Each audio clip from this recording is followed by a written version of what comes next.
My name is Eldridge Jerry. I work for Mandela Bay Development Agency, popularly known as MBDA, and I'm a social facilitator, and I will be your facilitator for this morning's session. A very warm welcome to all the participants in our conversation around the Happy Valley, and we hope that you all will participate and share your ideas in this open participation of MBDA. I will show the agenda for you, and you will notice the program. We don't have a lot of inputs, but mainly we will make enough time for open discussions. So we will have Councillor Ronaldo host. After Councillor, we will have a brief introduction from Madame Sapere, and then we will have the open discussions. We will start off with Debbie Hendricks to just give a broad overview of our 5-year strategy. And at the end, we will also have a small presentation from our consultants. That will be the program for the day, colleagues. Councillor House, are you in the house? I am, yes.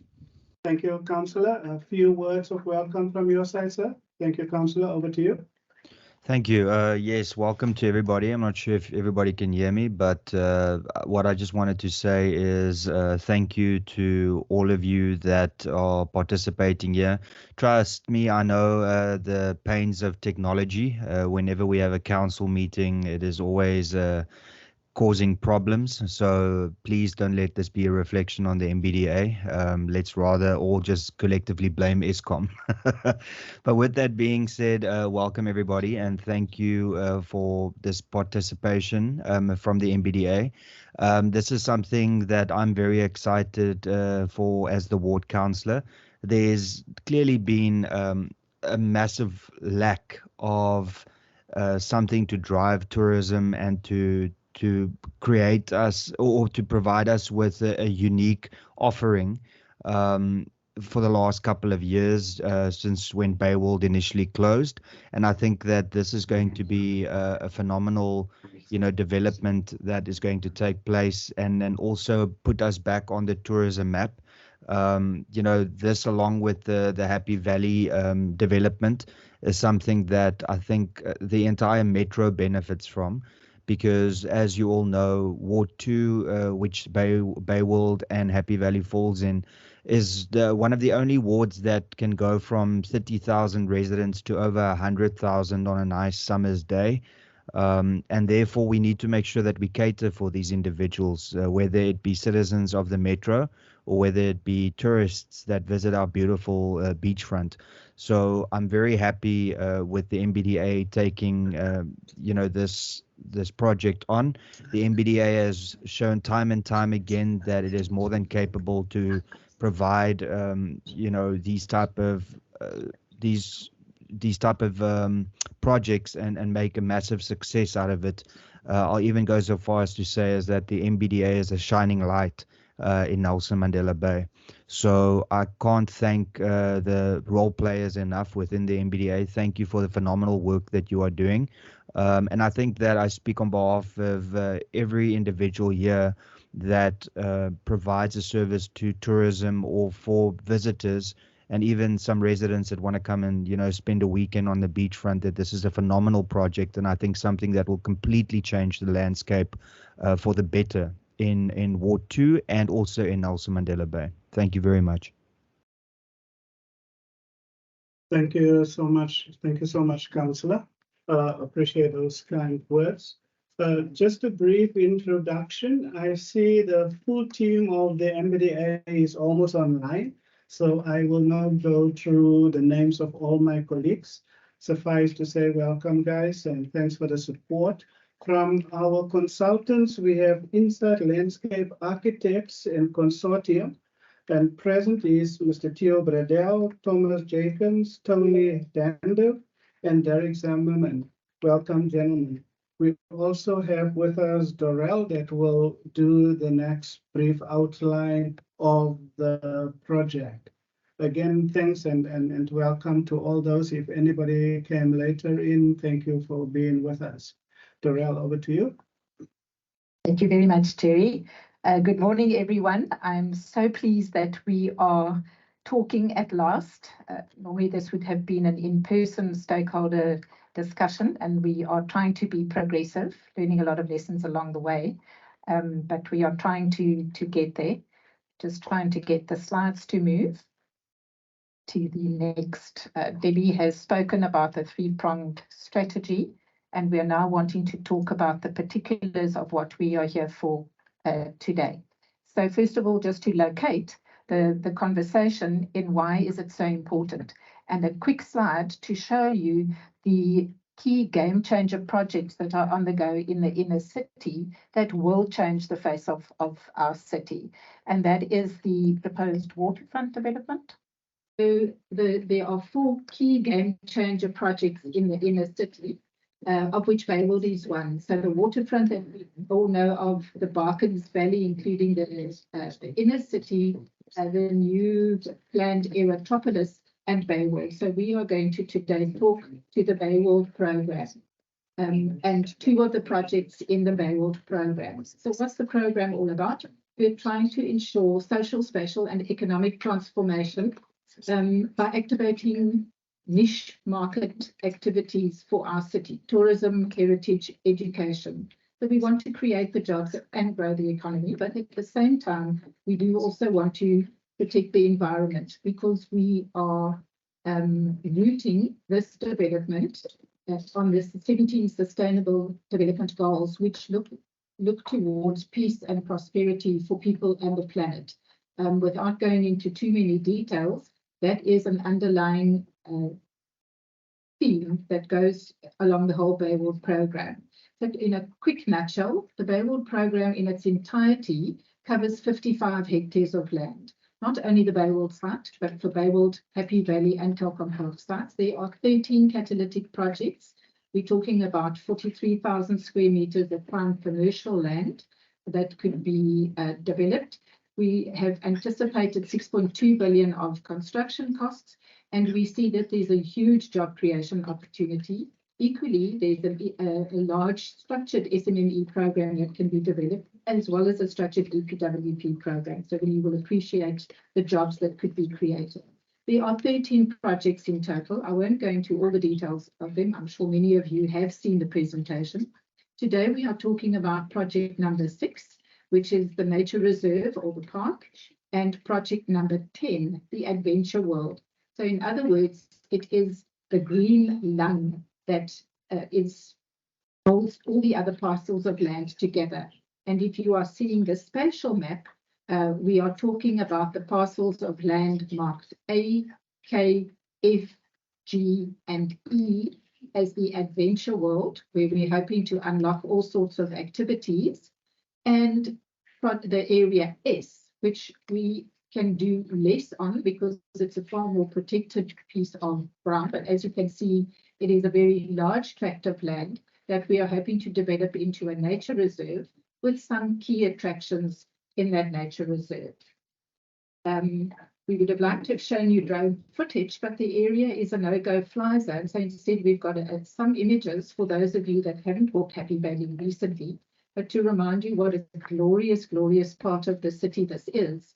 And what we would like to hear from you today is what your thoughts and your views on it are. So we are not going to give you a presentation of what is planned. We would like to hear from you what your thoughts are, because this is about stakeholder engagement and understanding what is out there and what can we build on.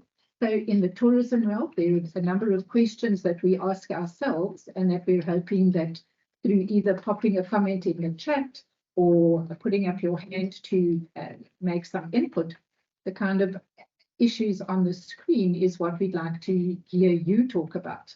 What tourism activities, what adventure activities, how do we bring the best of the heritage out? What do we do with it? What is the opportunity for telling stories, everybody's stories, heritage, cultural stories of everyone in the metro? What forms of art and culture could find a home there? How do we showcase our biodiversity? What can we do around educating about it? How do we preserve it. What can this precinct do to enable that? What can this precinct do to become a really cool, fun sporting precinct? How can we enable education? How do we create the major jobs? Not one or two, but the major jobs that the city is so desperate for. And how can we display our diversity and our unity? So those are some of the questions that we are asking you to engage with us now on. And I will hand back to Jerry to facilitate that conversation. If you don't feel like putting up your hand, please do put a comment in the chat. Mention where you are from.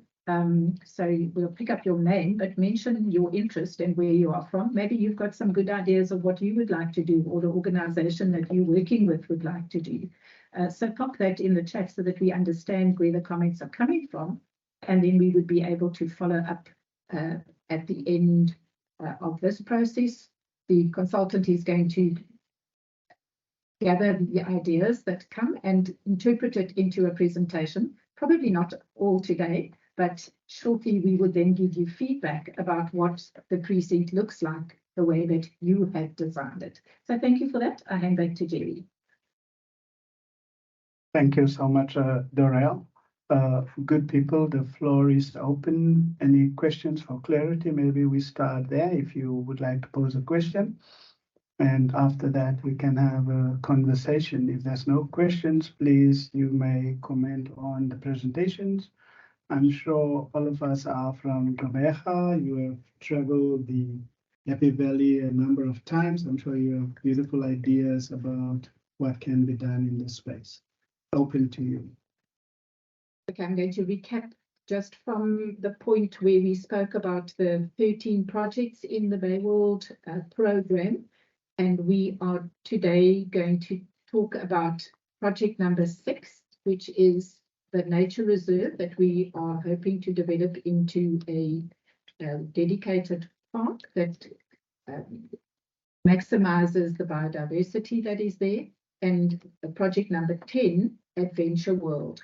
And if we look at that spatially, we're looking at the areas A, K, F, G, and E as the green lung that connects the sea all the way up Happy Valley to the A and B fields of the old Erasmus Stadium and right up to the top of Strandfontein Road. That is what we are referring to as the project Adventure World. And the dark green that you see, the large portion of land that we cannot develop with any construction activities, but the nature reserve that we would like to maximize. A quick some images of the walkthrough, as I said earlier, for those of you that haven't been in the Happy Valley or Top End recently, images of what this absolutely beautiful, beautiful piece of green in the middle of our city looks like, and can you imagine what we could do with it even more so? And those are some of the ideas that we want to gather from you. How do we approach the redevelopment of this area? So there are some questions we are asking ourselves that we're asking you to please help us with ideas around. So what sort of tourism activities, what adventure activities could we include? What fun family things? What heritage importance is there? What opportunity is there for telling those heritage and cultural stories through arts and culture or through performance? What do you see the possibilities are to showcase the absolute unique biodiversity that we have in this part of the world? 5 biomes out of the 7, we've got the big 7. We know what we have. How can we use this precinct to really turn it into a tourism, educational, heritage precinct? Could it become a sporting precinct? What about education? How can we foster education in a green environment so that our children grow up protecting and conserving what we have as an absolutely amazing asset? How do we create major job creation programs through this opportunity? And most important almost, how do we display our diversity and our unity in this particular precinct? So we'll hand back to Jerry. Now, hopefully we can all hear and comment. Please pop your comments in the chat if you don't want to speak. And when you do, please tell us where you are from And when you speak too, please identify yourself and whether you are on your own or you're representing a particular organization and what your interests are, so that we can save that information and feed it in to the plans for this precinct going forward. Jerry? Thank you, Dorel. Ladies and gentlemen, those are just questions to prick the brain. You don't have to stick to those. The floor is open. We'll take a round of questions first. The consultant and Dorel and Debbie is ready for your questions. And after that, we will have comments. If there's any questions for clarity, the floor is yours. If there's no questions, please go ahead and make any contribution that you would like to. Chair Dorel did ask me to share a few slides, so you just tell me where you'd like me to fit that in. Mr. Van Eck, while we don't have any, is there a comment? Yeah. Okay. Okay. Hello everyone. There's a comment from Del Venables. I do apologize for butchering your surname. The comment is, are there any projects that have been considered to date? Question mark. Are there any projects that have been considered to date? Dal, yes. Dal, yes. Hello and welcome. Yes, Thanks. There have been, as you know, there have been a lot of stakeholder sessions in the early start of Bayworld, and out of that were a number of ideas about zip lining and bicycle tracks, etc. So there's a keen interest for adventure-related activities in the adventure world, that section that I had spoken about. So we are currently trying to understand what is out there. Are there any partners that would like to start something? Are there ideas that we haven't considered? The only project that is on the go is a very, very, very early start on the Happy Valley end, the first 200 meters that we are wanting to do something low-hanging fruit as an early start. Basically, really a tidy up, better lighting and better securing as a first start. But we're looking for the big ticket, not necessarily the big project, but what can really turn it into a fun world that we could spend a lot of family time together in that precinct, all the way from the sea to the top end. So the link is quite important. Hope that answers.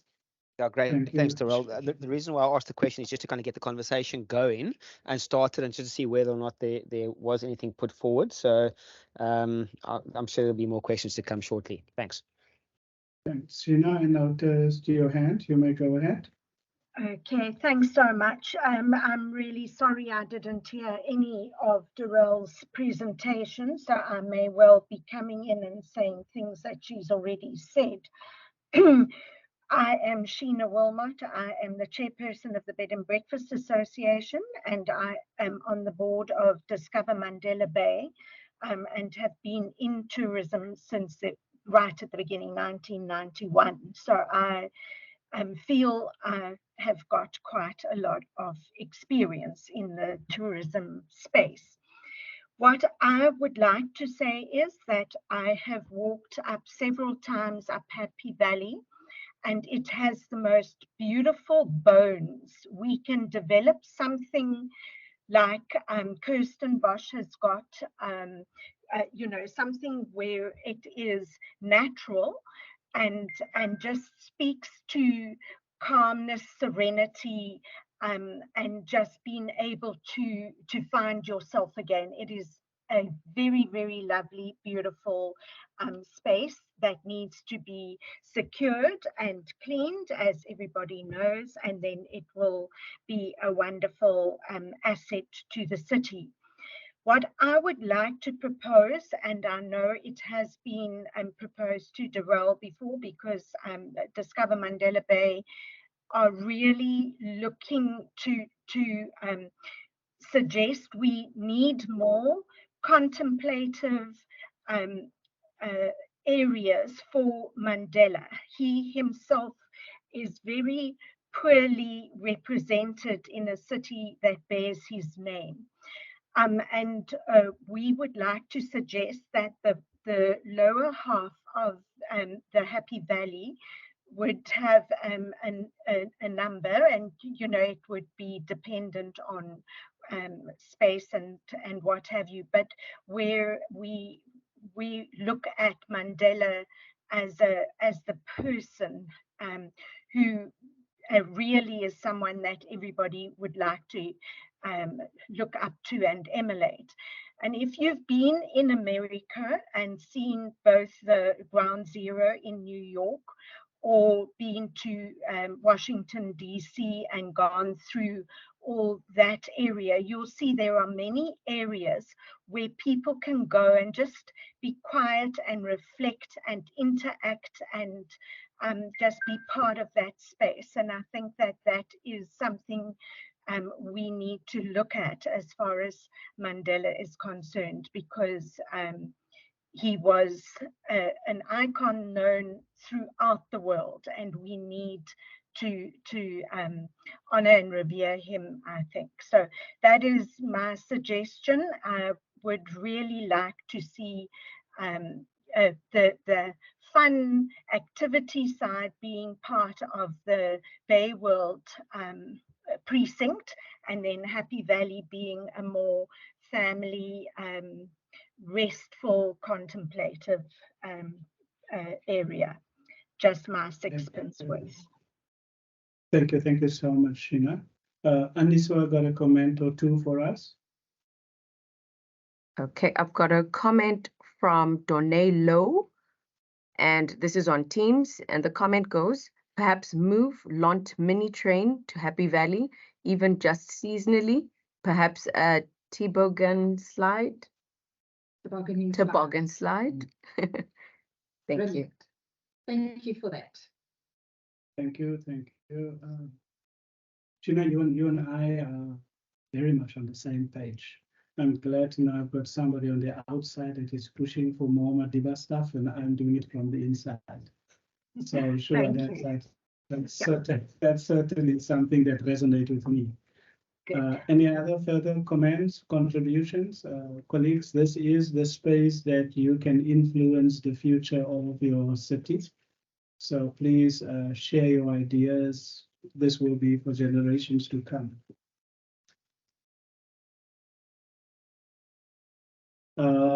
While we are waiting for anyone to share, Mr. X, are you possibly ready to come in at this stage? Mr. Van X? Yes, I am.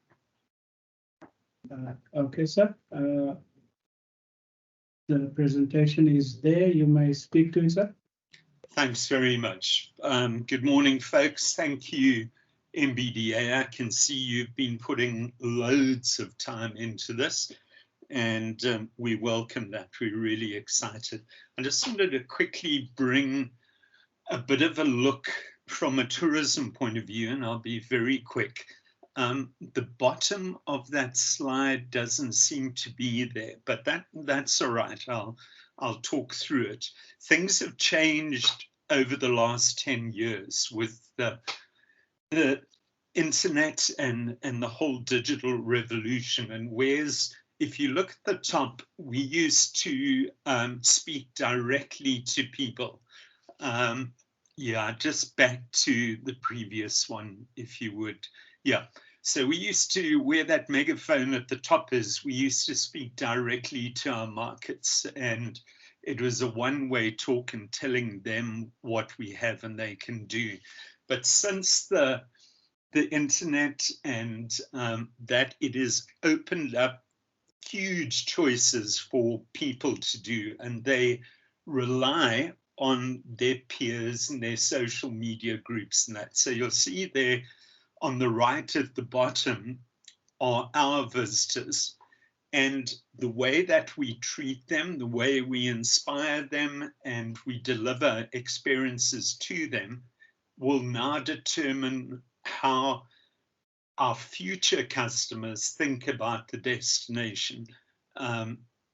That is 90% of the effect on a reason to go to a new destination. So the whole dynamic has changed. We still do shows and ads and editorials and that, but our focus has got to be if you look at those visitors, the one little part we can't see there is that depends on the experiences we deliver to our visitors. And we're not just because that we're in a developing spot of bother in tourism in our metro at the moment. Lots is going wrong. The basics aren't there. And we need a bit of a joint vision on how we're going to move forward. So just to say the most important thing, and that is where that bottom arrow would be coming from, is experiences. And you can go to the next slide and I'll give you a bit of an idea. So if you look at the experience ladder, most of what we have provided and still provide largely are goods and services. So in a restaurant, you can buy meals, you can get an experience, which is just show and tell. And the whole shift now is to create experiences. And experiences are where people do something and have an emotional response to it, which sounds pretty broad, but just think of something you see which causes a bit of a thrill in you and makes you go, yes, that's awesome. And that is what gets people to post on social media enthusiastically. So we need to create experiences where there are a whole lot of moments of emotional attachment to them. This is the difference, guys. So on the left-hand side is mostly what tours still reflect. A whole lot of people, there probably 20 or 30 going into the cave there. That's the old way. The right-hand side is what we're looking for nowadays, smaller, intimate experiences where people can network with us as a local destination and what makes us special, immersive conversations with the locals and things that progress them as people. So we can go to the next one, but just think of that. And we are very poor on that type of product in Nelson Mandela Bay. If you would like to see more on this, Airbnb have a separate site called Airbnb Experiences, and you'll see all of this type of experience on there. And they've probably got 1,000 of them now. There's smaller groups, 8 and less, and you get more involved in things. So as opposed to having a crayfish, you would be taught how to crack a crayfish, how to cook it. You do it yourself, and adding that whole aspect to it as opposed to just eating it in a restaurant. Can go to the next one. This aspect, and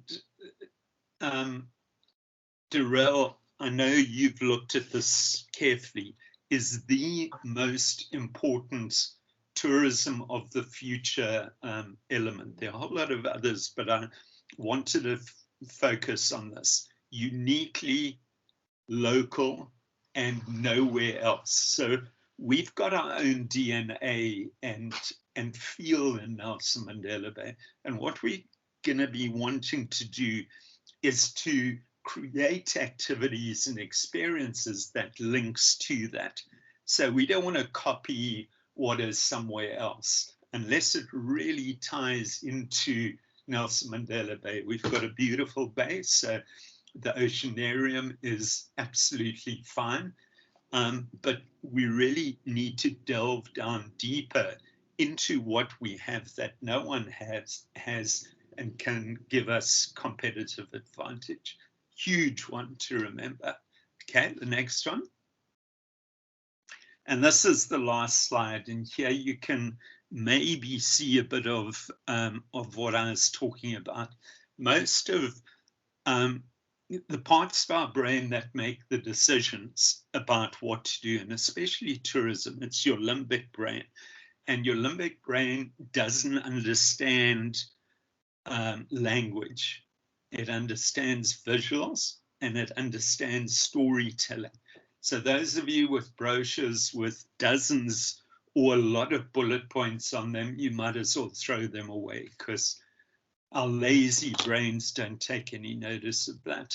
But if you had this as your front cover, something like this, it would work magnificently. So it shows local, something really unique, and it doesn't say we sell seafood and we'll tell you about our past, but where fresh seafood comes with ancient stories. That is totally unique, and we've got our koi experiences, which are still to be developed, and a whole lot of others that we can look at there. So we've got a big drive ahead. We've got to bring it into the whole Bayworld precinct, because that's what will draw tourists in when their friends tell them they can experience something different, which they won't find anywhere else. Just in ending off, as an example, Orma Township is the only township in South Africa where the inhabitants weren't forcibly removed. So you could brand it the one that got away, and look at all of the experiences within there that were touched by not being in close contact with other townships. And there are many, many things. So guys, just as a very brief input, I'd love to give more, but hopefully that's left you with it, that we need to reach for experiences. We need to make those to give us competitive advantage, otherwise we get stuck in the middle.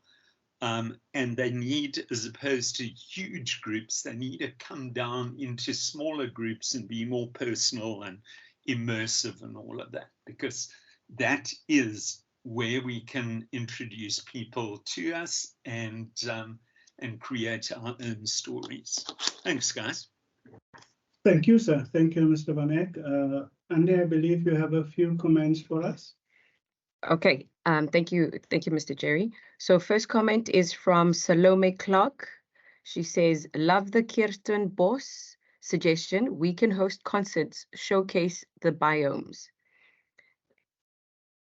And then the next one is from Erene Lowe. And Erene says, just a few notes to please consider. The activities that are proposed need to cater for daytime and nighttime activities. Some of the adventure activities offered should also be sport activities or competitive sport activities that can assist in attracting international events. Sports clubs can help in sustaining the activities. Then the adventure, sorry, I'm just scrolling down. Then the adventure activities must also be able to attract the tourists, the tourism trade, and allow for large groups to participate so that they can sell these to larger tour groups. And then the next one comes from Miles Hollins. Miles says, hi everyone, and thank you for the MBDA for this forum and being the instigators of this much needed special cultural economic investment in our city. My question is, what exactly is the Catalyst project taking place at Bayworld? Are there any images of the proposed end result? And he further says, I think the Mandela theme is an excellent idea. Before you answer, should I go on to the next comment? Okay. Then the next comment comes from Dal Van Ebels, and Dal says, a few suggestions to name a few: ziplining concert hall, building showcasing the development of the Port Elizabeth beachfront, a tram that runs through the precinct, since this is quite a larger of land, restaurant, integration of water as a feature, hourly water shows, light shows in the evening, and possibly an outdoor bird park, letting my mind run wild. Thank you for that. And then the next comment comes from Dorne Lowe, and Dorne says, we really need to consider activities, experiences for groups, international and domestic. There is a limited amount of activities that cater for groups over 20 packs at the same time. or within a short period of each other. And then the last one comes from Miles Hollins. Miles says, thanks, Sean. Great lateral input there. Thank you. Thank you, guys. Thank you all for your inputs. Who's going to take the question on Bayworld? Sorry, I see Councillor saying something. Sorry, Andy. I saw a comment from Councillor Claire. Thank you. Oh, yes, sorry. That just came in now from Councillor Ronaldo Gous. Says, when we planned this area, we need to ensure it has enough activities to keep someone for a full day, so that they have to at least spend one bed night. Currently, we don't have any specific areas in the bay that causes people to stay for a full day. Thank you, Councillor. Well, I'll hand over to Darrell on the Bayworld questions. Thank you. I'm going to go back to the what is happening. I think that was the question. What is currently happening at Bayworld itself? Am I right in understanding? It's about the Bayworld program. Yes. So at Bayworld, if I go back to the slide, project number 1, the museum, project number 2, the conservation world, number 3, the school. Those are ongoing activities that happen at Bayworld. So what we are doing there currently is the start of the conservation world. Conservation world has to do with all the live animals. So we are demolishing all the infrastructure that is shot, that has been condemned because it is structurally unsafe. And that includes the old oceanarium, the predator pool, the tropical pool, the dolphin pool, the huge big dolphin pools, the grandstand, and the offices below. All of that structurally cannot really be saved, or if they were to be saved, at really huge costs. So we are removing those. Currently, we have started, we've taken the first step of the demolition, and to make way for a aquarium. We don't mean the biggest and the best, we mean niche market, aligned to what we have to offer in terms of the biodiversity in our ocean. We are the capital after all, and we are a whale-watching destination globally.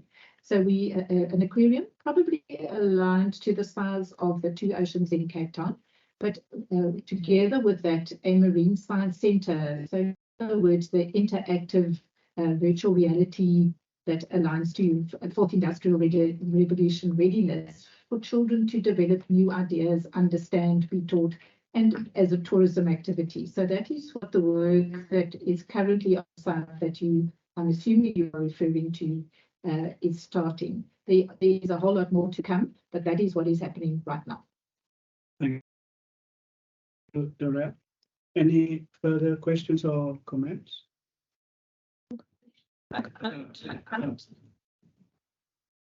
Yes, please go ahead. I would like to challenge the creatives in the room to suggest from their side what they would see happening from a public art performance, etc. activities in the precinct. There's a history in the Happy Valley part of things of a number of stories being told. Not all of them are there anymore, but they were always a delight. So those creatives in the room, what do you think we should do more of around that? How can we bring that public art element, storytelling, creative, celebrating heritage? What are your thoughts going on that? Thank you, Dora. Andy, you indicated you've got a comment or two. Yes, thank you, Mr. Chair.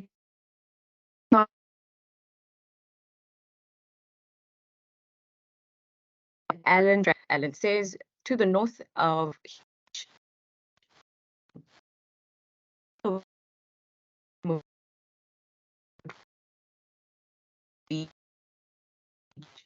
below that board of water tourism, and even for launching of dinghies.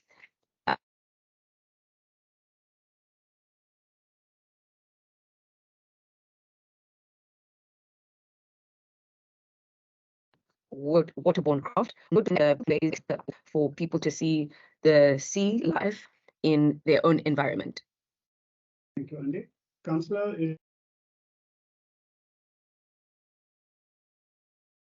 Yeah, thank you. Thank you. The previous speaker's mic just came and went. I think it was for everybody. But from my side, I think the previous speaker must just repeat what was said. From my side, what I think we need to do also perhaps in this precinct, because it is so close to South End, is perhaps I'm going to piggyback off of a plan that Sean van Eck had with one of the experiences that he wanted to do in one of the townships, is to show it's to put us into that time period where forced removals were taking place, and to recreate artists, performing artists, to recreate almost, a 1980s era forced removal, so people could also be exposed to the brutal history, to open their eyes as to what actually went down. So it's an interactive experience, and I'm sure Sean can come in here. But if this is not the correct area, then I'm not sure. But I think because it's so close to South End, and because with it being such a massive space, you can recreate almost sort of a village, if you will, or a specific area with two buildings, and then the tourists can interact and be part of this protest action where actors could be paid, and it's job creation where they can come in and recreate almost like protest action, so that the tourists can feel part of this experience, and it can also open their eyes and make it realize of how hectic it was, if I can put it that way. Thank you. Thanks, Councillor. And the councillor indicated that they didn't hear you on the previous comment. If you want to go back to that one, please. Okay, all right. So the comment came from Alan Straton. Alan said, to the north of Humewood Beach, below the promenade dome, there is an area that could be expanded and used for launching, boarding of water tourism vessels, and even for launching of dinghies and other waterborne craft. With no dolphins at Bayworld and many in our bay, it is a natural extension to Bayworld for people to see sea life in their own environment. Okay, yes, I've got one more now from Dorne Low. Dorne says, for the international leisure market tourism, trade are hesitant to package, promote, and sell activities that are either not scalable, don't have a financial incentive, or are not unique. If they don't make money from selling the experience, they will consider it including it if it's unique. If availability or numbers are limited, they hesitate, as it might be full or not available when their guests arrive. Similarly, if it's a weather-based experience, it's also difficult to include in the packaged itineraries. Thanks, Andy, for those comments. Debbie, you want to come in?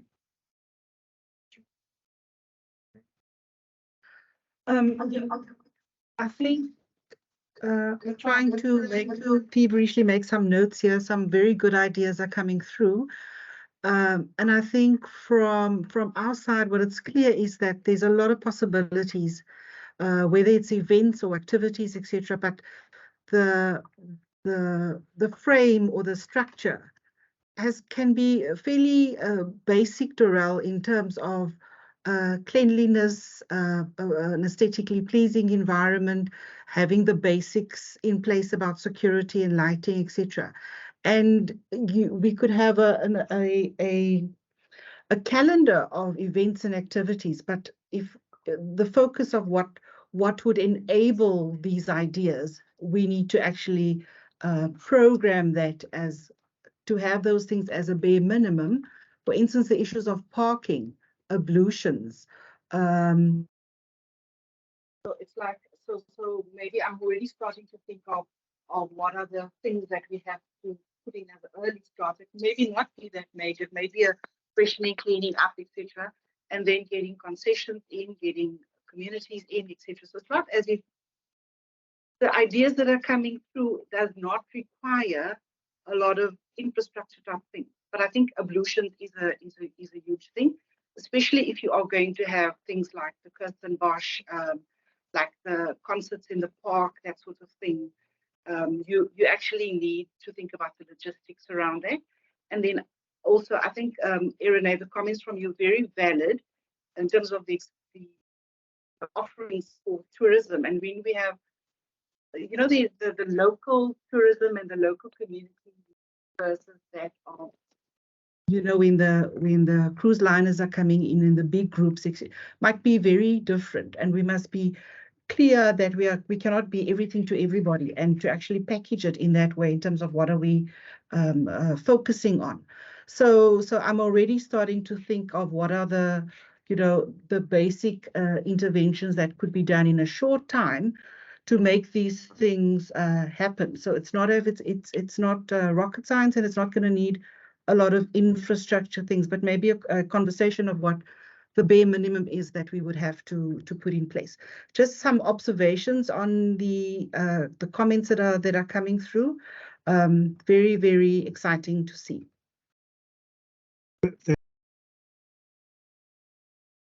Take a few more hands before we hand over to the consultants. Are there any further comments from your side, Andy? Nothing.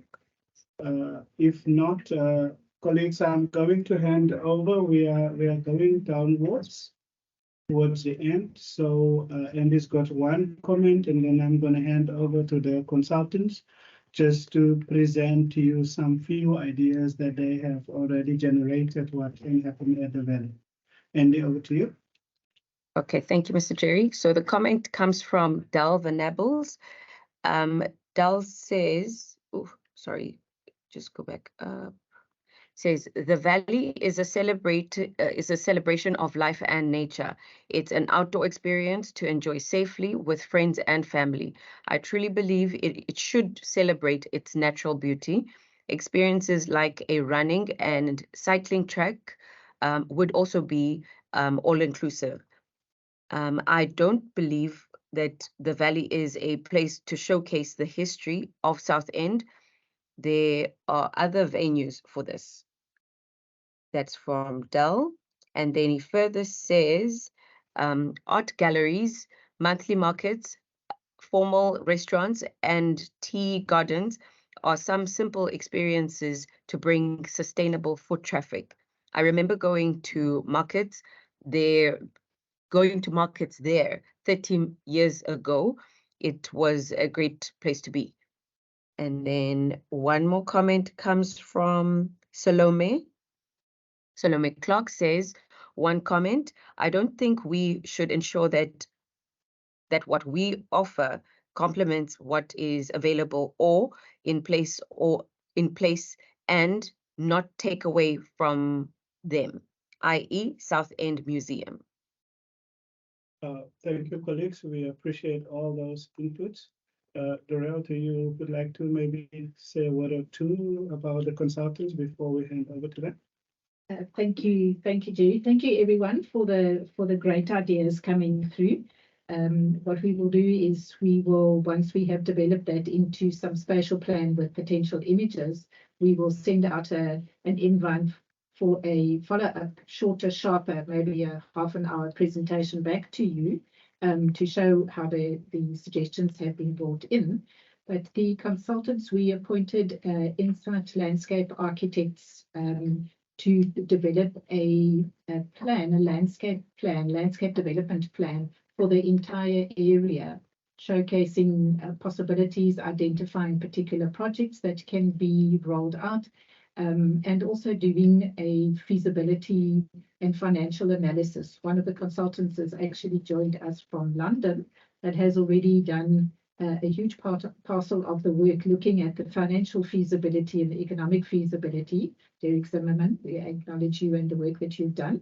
But what we'd like to do now is to ask the lead, Theo, to share with us some of the thinking and some of the analysis that they have done to date, and also maybe just to say a few words in wrapping up today's conversation about what they are taking away to include in the development plans going forward. So handing over to Theo. Thank you very much, Darrell. From my side, can everyone hear me clearly? Yes, we can. Great. Thanks for that. Thanks for the introduction and the many words spoken up to now. From the consultant side, we were given 10 minutes. I hope to make it less. The idea was just to capture many of the guys already spoken in this presentation, maybe just entice yourself a bit more. What can Bayworld be, the Bayworld Precinct be, and get everyone still more excited and more adventure that's coming into the precinct to unlock that.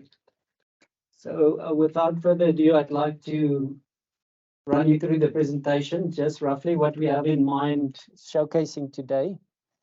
So already spoken was Darrell, thanks for that, giving background on the Bayworld zoning.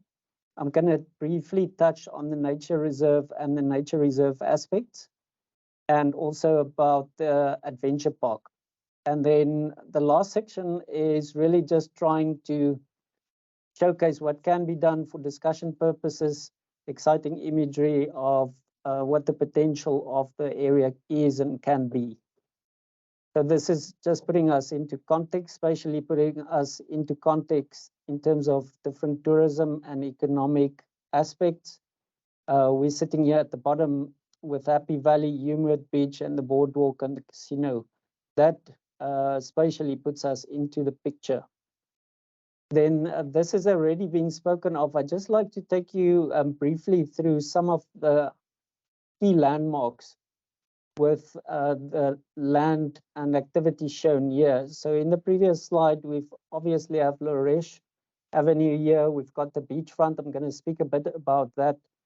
And then also looking at the key connectivities and where this precinct will plug into the greater infrastructure and the urban network of the area.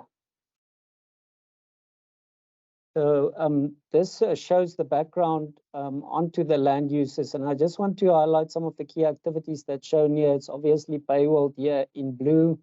Number 4 is Happy Valley, and then some of the base, army base situated here. And then coming around the precinct, this activity here is the dark green is showcasing the nature conservation area, and then also the open space framework that Darrell spoke about. That this can really be a spatial connection to all other land uses, and that's the green shown here, which is the adventure park in all its shapes and forms, and how that connects into the greater precinct. So just to capture again, number 8 is the Humid Beach, Summer Strand section that I'm going to zoom in, the SADF, the City Lodge, Hotel and Link, Town Lodge, Happy Valley itself, Bayworld Museum, very critical in unlocking everything that we've seen today. MacArthur Pools, number 2, at the top there, and also the old Boetie Erasmus Stadium and the Telkom Park. So in terms of what this part of the presentation is, I really think it speaks to many, and it will echo many of the ideas already presented. Kirstenbosch as the example. Kirstenbosch in all its glory and potential. Some of the elements that will come out there is natural play parks, meandering walkways, elevated boardwalks, and position yourself into what can be amazing educational as well as ecological experience. And there was a lot said about experience, and I want to highlight this as a precedent study.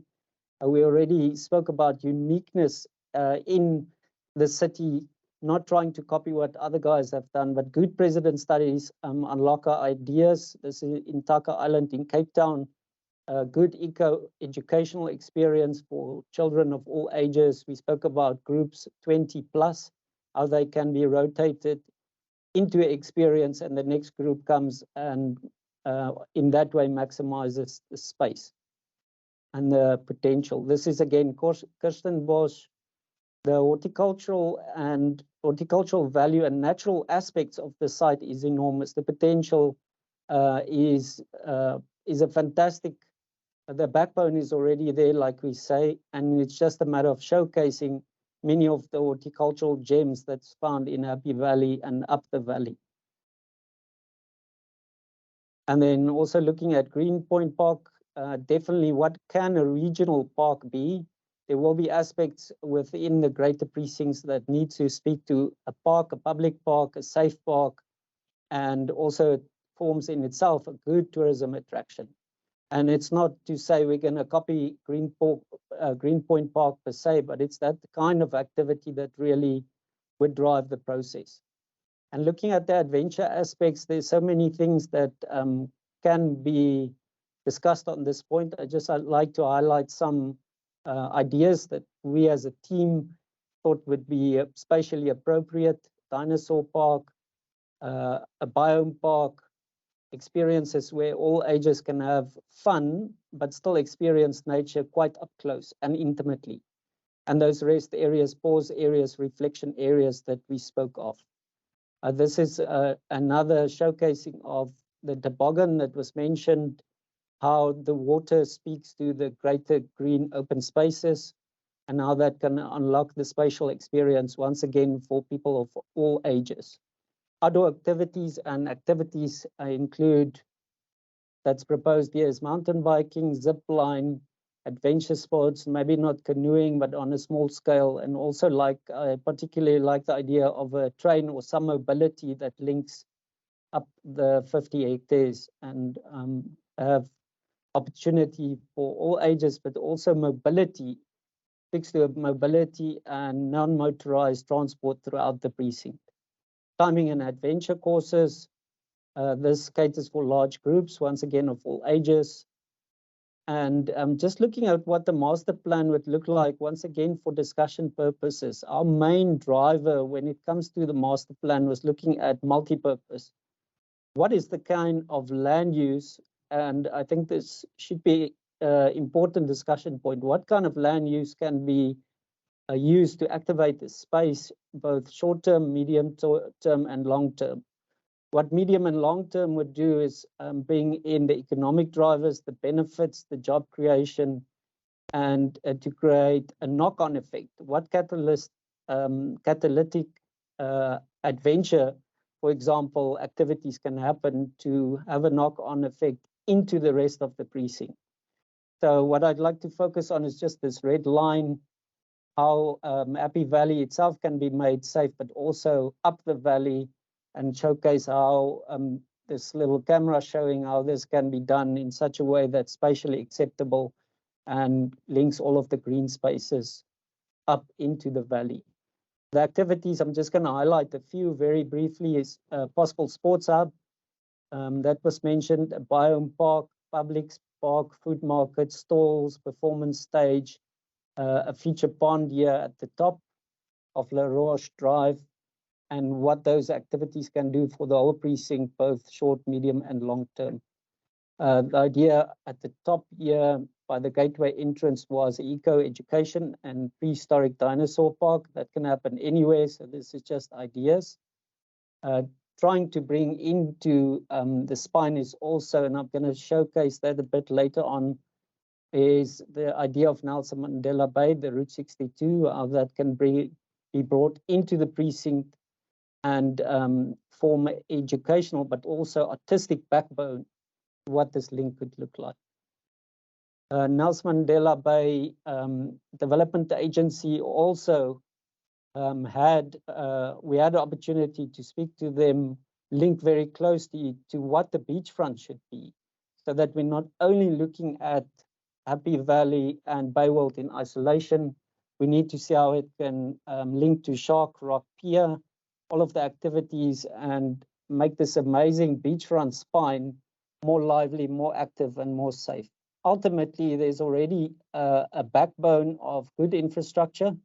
We see that the beachfront can be, very briefly, more visible, more interactive, more speaking towards activities that can entice a visitor to not only drive by, but park and experience. It's all about the experiences that we spoke about and how those can link up into the rest of the precinct.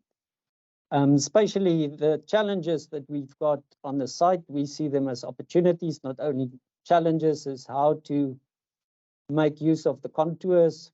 There's just some zoom-in areas up to Strandfontein Road and the residential area. Those little pockets of green can also unlock some educational aspects within the nature reserve itself.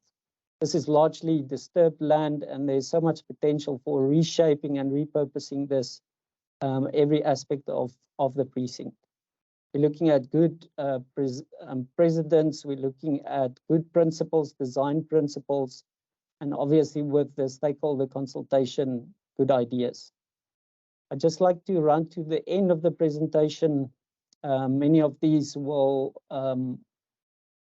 have your imagination unlock of what these areas can and could be. I'd just like to go through to the end of the presentation saying that one looks at this in 3 dimensions.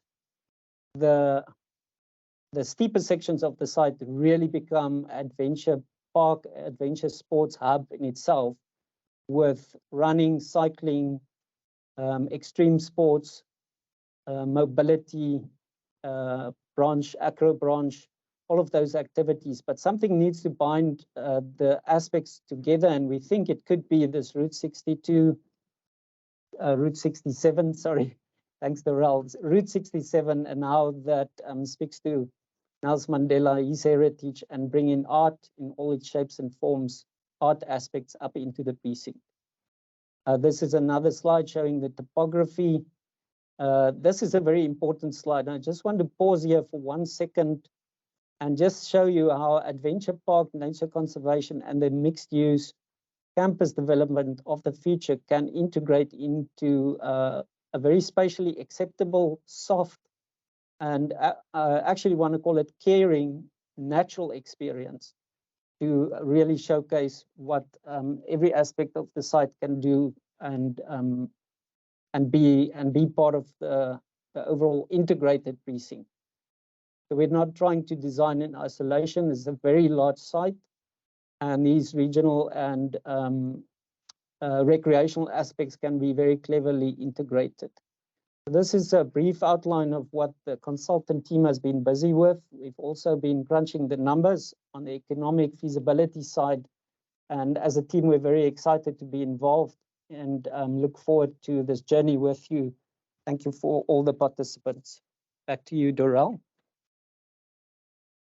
Thank you so much, Theo. I think there's some comments online.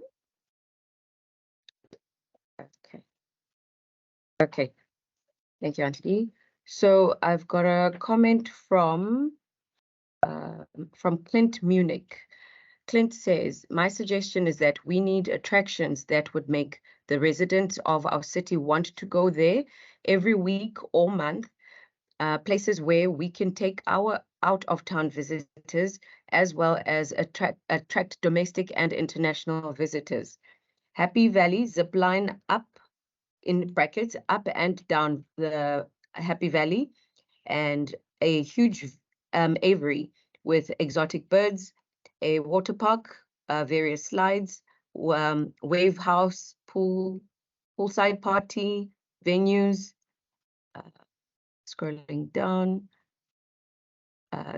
cable cars going through the nature reserve, expand the museum to showcase more updated exhibitions such as technology exhibits, history of the motor industry, etc. Also venues that could attract international competitions to be hosted in our city. And then we've got one from Donay Lowe. a comment from Donello says, Tivoli Gardens in Copenhagen is perhaps a good example to consider. It's a family destination, not just for the domestic market, but also international guests. They also have seasonal themes and convert the park into, i.e., a Christmas scene, Halloween, etc. This way, it's always something new to see and do for the local, just a second, for the local whilst attracting out-of-town visitors. Lots of activities and events also take place there. And then we've got a comment from Shayna. Sheena says, what about tree walks, sky walks at the top of the Happy Valley leading to Telkom Park? And she further says, another amazing garden where it is done in the Four Seasons is Bochart Gardens in Victoria, BC, Canada. And then we've got a comment from Miles Hollins. He says, or what about something like Eden Project in Cornwall? And then Sheena says, I understand that there are a lot of hoops we need to go through, but I'd love this to be done before I die. This project seems to take years and years and years. I'm reading verbatim, guys. Erene Lowe says, perhaps we can expand the exciting snorkeling experience at 6 Pillars with underwater displays linked to Happy Valley. Also provide an opportunity for snorkel gear hire, etc. In terms of nature reserve activities, we need to also consider the use of Settlers and Cape Recife so that we don't have everything in one location. And then we've got Councillor Ronaldo House.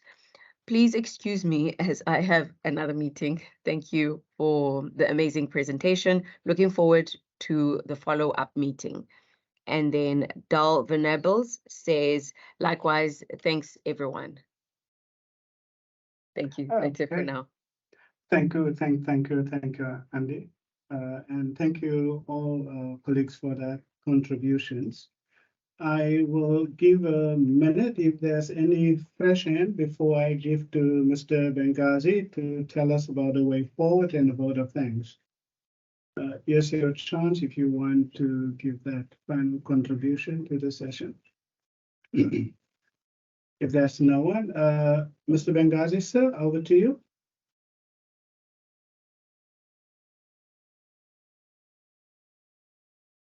Lubuya Benghazi, are you around?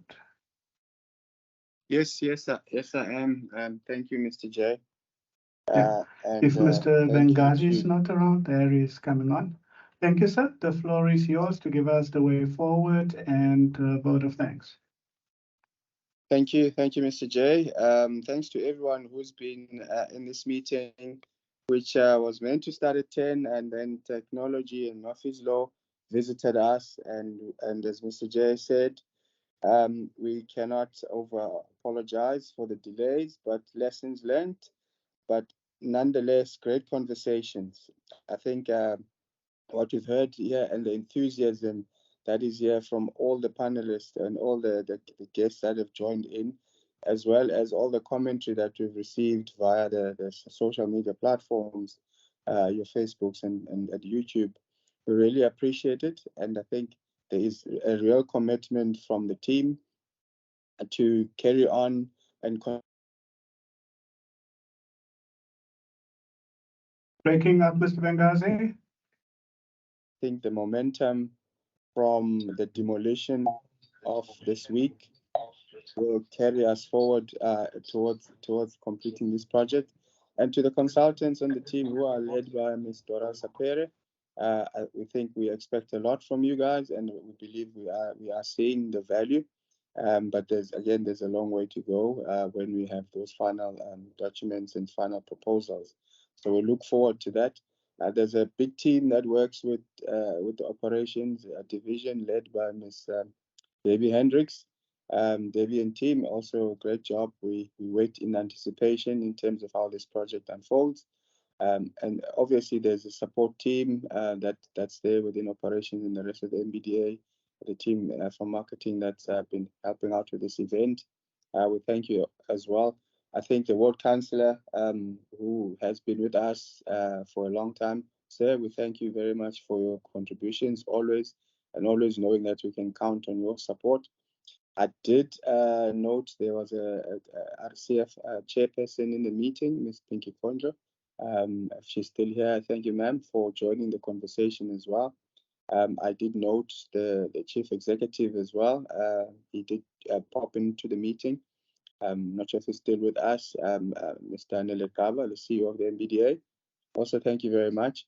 But also to those media houses that are carrying the story, the story that is quite positive about the Bay, the story of hope, because Bayworld is our source of hope amongst other projects. We don't diminish any value anywhere else.